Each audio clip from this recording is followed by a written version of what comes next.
我今天来到了一个地大物博的地方，就是新屋，位在桃园市的西南边，靠海的地方，是全国最大的农业市区哦。但是别以为来到这偌大的新屋，一定要自己开车才能够玩得尽兴。近几年来，多了一种新玩法，让你不必开车也能够新屋走透透哦。哇哦！旅行的方式入洞斗种，今天呢，我选择的就是来搭乘桃园的公共巴士，要来感受一下新屋这一边的慢活步调。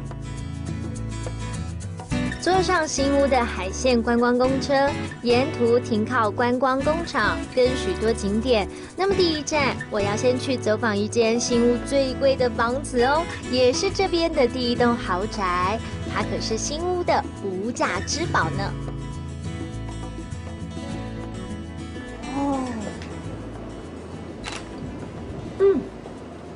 我现在所在的地方呢，就是板中老屋。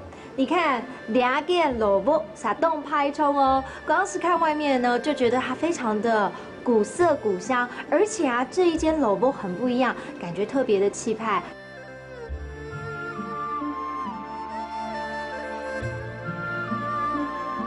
远远走来，就看到这间气派的老屋。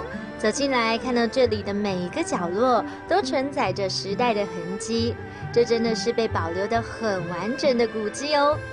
拿起相机，随手一拍，一张张照片都是古意盎然的纪念。海哥你好，你好，小姐家。我刚才看到这一间老屋啥动拍中哦。您唔敢想。这间老屋盖几年了？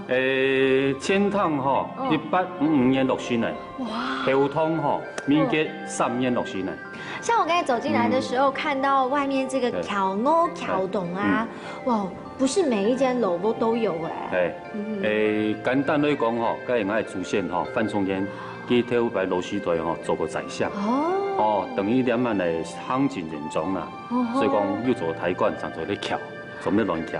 哦，原来如此，所以我以后认到这个桥屋桥洞，应该家里面就是祖先有做官的，对。坐着观光公车来到了新屋的地标范江祖堂，它是间老屋，撒动拍冲。